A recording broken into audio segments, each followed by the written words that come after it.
Parliamentary union की अध्यक्ष Tulia action जी,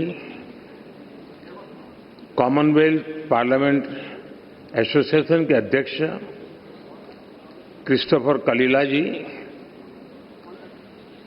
Commonwealth countries से आए स्पीकर्स, प्रिसाइडिंग ऑफिसर्स, अन्य डेलीगेट्स, देवी और सज्जनों, friends,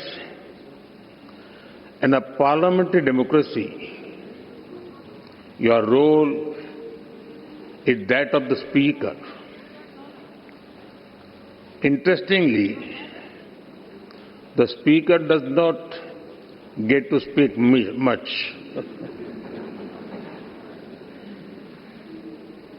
Their job is listening to other speakers.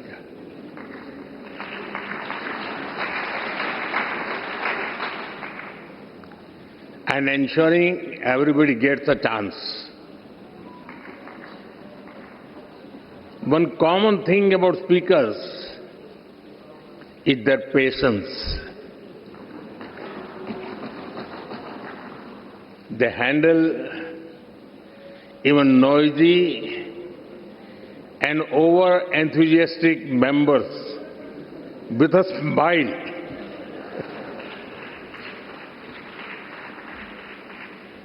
Friends, on this special occasion, I warmly welcome you. We are honored to have you with us today. Friends,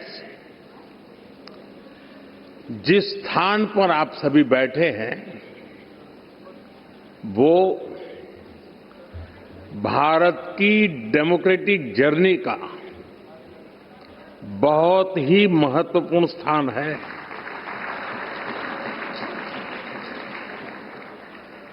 गुलामी के आखिरी वर्षों में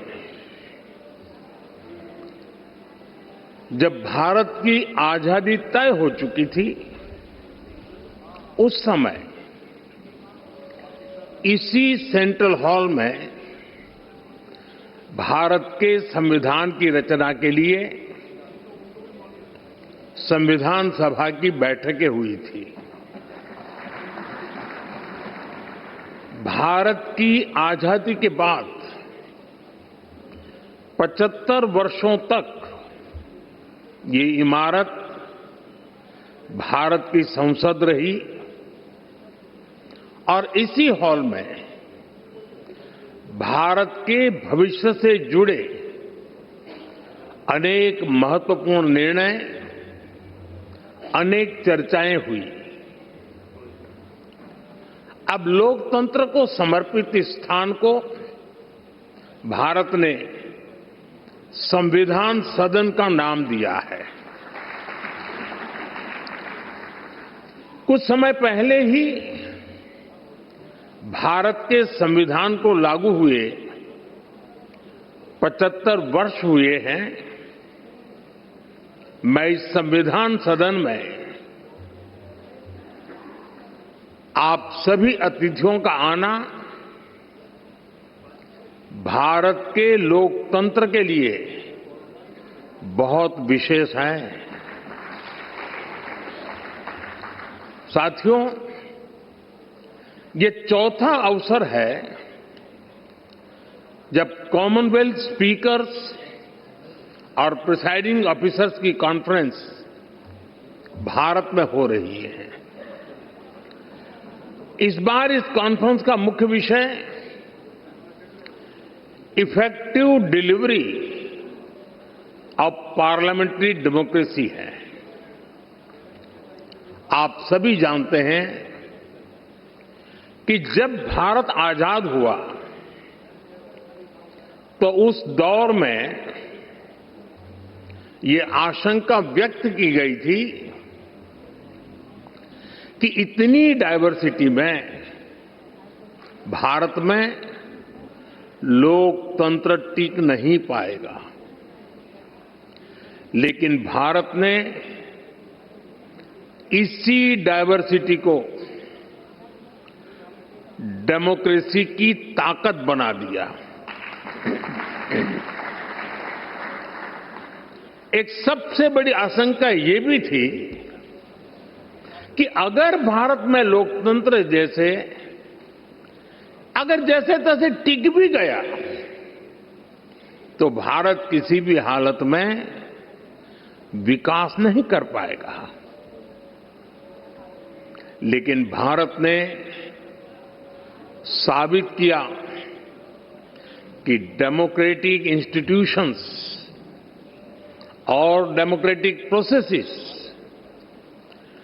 democracy के stability, speed और scale तीनों देते हैं। भारत दुनिया की फास्टेस्ट ग्रोइंग मेजर इकोनॉमी है। आज भारत में यूपीआई दुनिया का सबसे बड़ा डिजिटल पेमेंट सिस्टम है। आज भारत दुनिया का सबसे बड़ा वैक्सीन प्रोड्यूसर है। आज भारत दुनिया का नंबर 2 स्टील प्रोड्यूसर है। आज भारत में दुनिया का तीसरा सबसे बड़ा स्टार्टअप इकोसिस्टम है। आज भारत दुनिया का तीसरा सबसे बड़ा एविएशन मार्केट है। आज भारत में दुनिया का चौथा सबसे बड़ा रेल नेटवर्क है। आज भारत में दुनिया का तीसरा सबसे बड़ा मेट्रो रेल नेटवर्क है। आज भारत दुनिया का सबसे बड़ा मिल्क प्रोड्यूसर है। आज भारत दुनिया का दूसरा सबसे बड़ा राइस प्रोड्यूसर है। फ्रेंड्स, भारत में डेमोक्रेसी का अर्थ लास्ट माइल डिलीवरी है। हम एक लोक कल्याण की भावना से हर व्यक्ति के लिए बिना किसी भेदभाव के काम कर रहे हैं और इसी लोक कल्याण की भावना के कारण बीते कुछ वर्षों में भारत में 25 करोड़ लोग गरीबी से बाहर निकले हैं। In India democracy delivers. साथियों, भारत में डेमोक्रेसी इसलिए डिलीवर करती है क्योंकि हमारे देश में और भारत में देश की जनता ही हमारे लिए सर्वोपरि है। हमने उसकी एस्पिरेशंस को, जनता जनार्दन के सपनों को प्राथमिकता बनाया है। उसके रास्ते में कोई बाधा ना आए, इसके लिए प्रोसेस से लेकर टेक्नोलॉजी तक हर चीज को डेमोक्रेटाइज किया है और ये डेमोक्रेटिक स्पिरिट हमारी रगों में, हमारे मन में है, हमारे संस्कार में है। मैं आपको एक उदाहरण देता हूं। कुछ साल पहले पूरा विश्व कोरोना की आपदा से जूझ रहा था। भारत में भी संकट कम नहीं था, लेकिन उन चुनौतियों के बीच भी भारत ने 150 से ज्यादा देशों को दवाइयां और वैक्सीन पहुंचाई।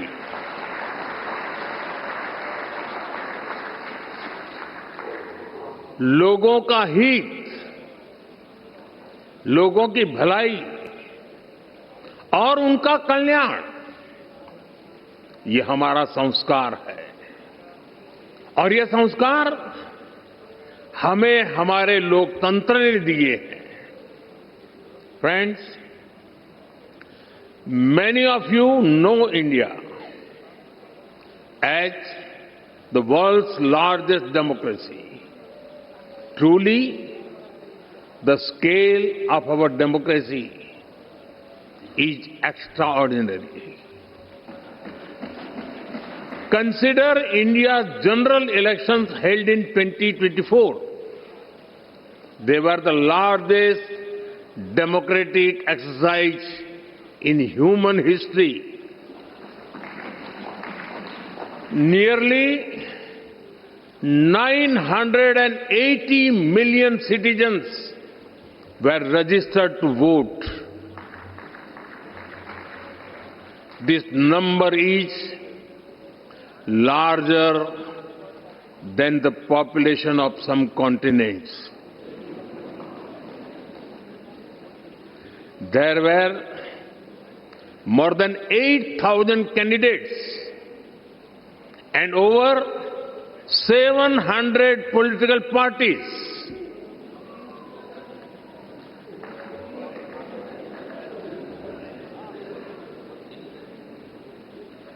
The elections also saw record participation by women voters.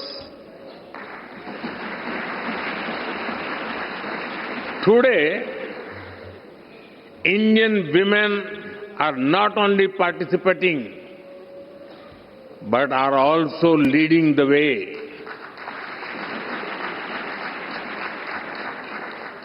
The President of India, our first citizen, is a woman. The Chief Minister of Delhi, the city which we are in right now, is a woman.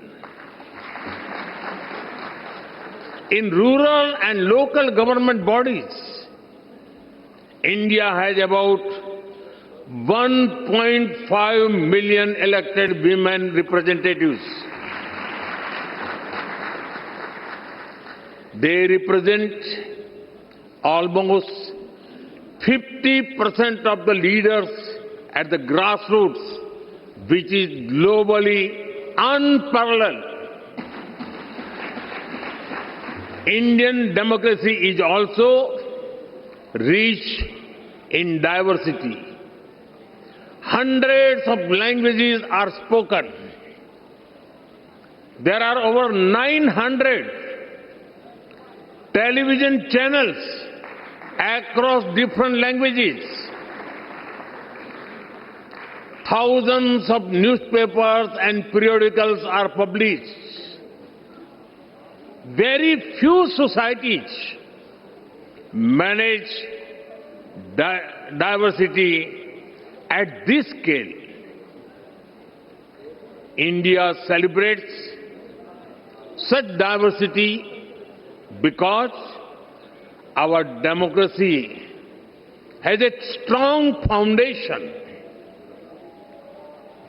Our democracy is like a large tree supported by deep roots.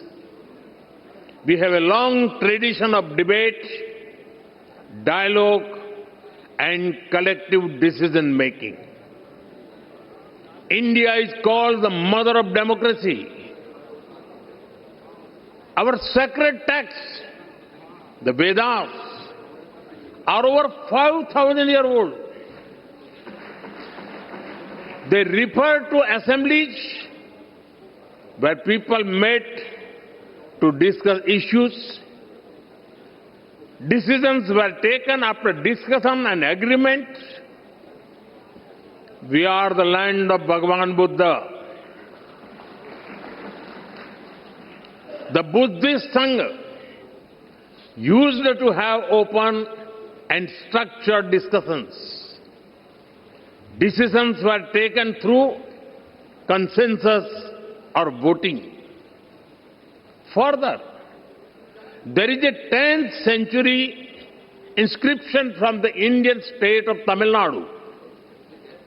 It describes a village assembly that worked with democratic values. There were clear rules for accountability and decision making. Our democratic values have been tested by time, supported by diversity, and strengthened generation after generation. Friends, Commonwealth की कुल जनसंख्या का लगभग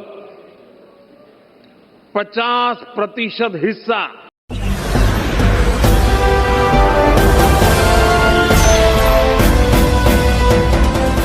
आप देख रहे हैं live news 99 राष्ट्र सबसे पहले।